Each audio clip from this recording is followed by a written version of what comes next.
Welcome to the Flip and Castle podcast. You know, when you sent over this animal rescue relay website, genius. Seriously, they're doing amazing things. It's incredible. They really know how to make the most of their nonprofit status.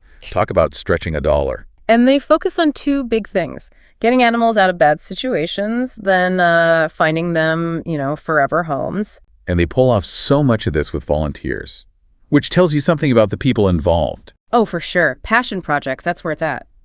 And speaking of impressive, check out these numbers. 758 adoptions, 572 animals transported, over 144,000 miles driven. Are you kidding me? It blows my mind. Think of each adoption, each story. All those miles, someone drove that.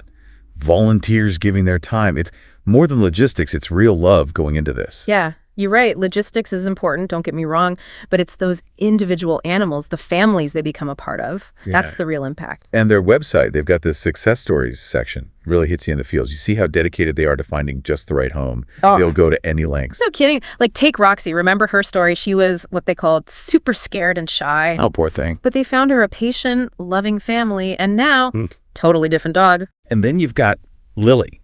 Talk about a journey. She goes from being surrendered to foster care, then a Pilots in Paws flight. Ever heard of them? Vaguely. Amazing organization, volunteer pilots, flying animals to new homes. Wow. Anyway, so Lily's on this flight, right? Then what happens? Fog delay. You can't make this stuff up. Right. It's like something out of a movie. Huh. But what gets me about Lily's story, it wasn't just about getting her adopted fast. It was about the right fit. They found her perfect match. Even with the delays, the hiccups, they really take their time. Which makes sense, right? You don't want an animal going back and forth between homes. That just makes it harder on everyone. Exactly. And that's what I appreciate about ARR. They're playing the long game. Finding that ideal home, the right family, to give these animals the best possible chance. It's not just about today. It's about their happily ever after. They really do go all out for happy endings, don't they? But logistically, Yeah. how do they pull it off? Their website breaks it down. And transportation, that seems to be key. It's huge EE. Think of it like building connections where they're needed most. A lot of these animals, they come from places with not enough people adopting, Right. Fewer resources. So you got to get them to those families, the ones ready to open their homes. ARR, they make that happen. Their whole transportation network, it's like magic. Yeah. Although it's not like they just drop the animal off and peace out, right? Oh, no. They're super involved even after with the whole adoption support thing. Absolutely. It's about more than just a quick placement, right? Right. You want that bond, that lasting connection, less chance of the animal ending up back in the system. ARR, they make that process smooth. For the animal, for the family, everyone wins. And we can't forget fostering. Always gets me a little misty-eyed, All the best people. Opening up their homes, temporary, but still. Giving that care, helping the animals adjust, gets them ready for their forever people. Speaking of which, remember Rufus and Littlefoot from that hoarding situation. Oh, right. They were. I mean, understandably, so skittish, right? Yeah, exactly.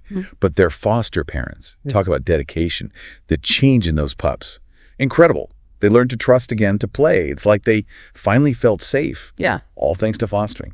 Made them way more adoptable. Takes a village, as they say. Fosters, volunteers, the people donating. Everyone's part of the solution. It's pretty amazing what we can do when we all work together, And that's ARR's secret sauce, isn't it?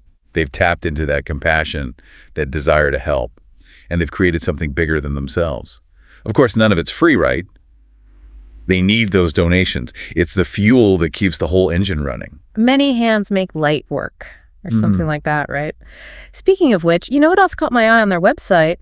It's not all just, look at these cute animals, happy endings. They get real, too. The nitty-gritty of running this kind of operation, the struggles, the creative problem solving. Right. Because it's not always puppies and rainbows. There's a lot happening behind the scenes that most people don't even think about. You need money, you got to plan events, get the word out. Oh, totally. Like, remember they partnered with that sheriff's mounted posse thing? The Douglas County Sheriff's Mounted Posse. That's the one. At first, I was like, horses? What's that got to do with rescuing dogs and cats? But it's about those local connections, Exactly.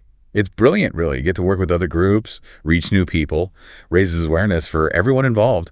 And then there was that whole thing with the auto shop, All American Auto and Diesel. Genius move. Oh, yeah. Where they donated part of their labor costs. Such a cool idea. People get their cars fixed for less, the company gets good press, and ARR gets some much-needed cash. Everyone wins. Talk about thinking outside the box. And it shows what you can achieve with a little ingenuity, a little collaboration.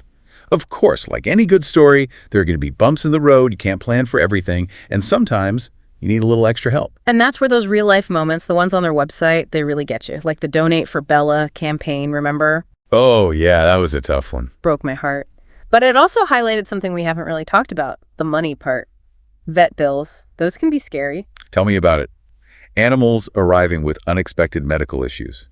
It's a constant reality for rescues, and it's expensive. ARR relies on those donations, big or small, to cover those costs. It really puts things into perspective, you know? Yeah. Every little bit helps, whether it's a few bucks or a bigger donation. It all adds up and makes a difference for these animals. Absolutely. Every single contribution counts.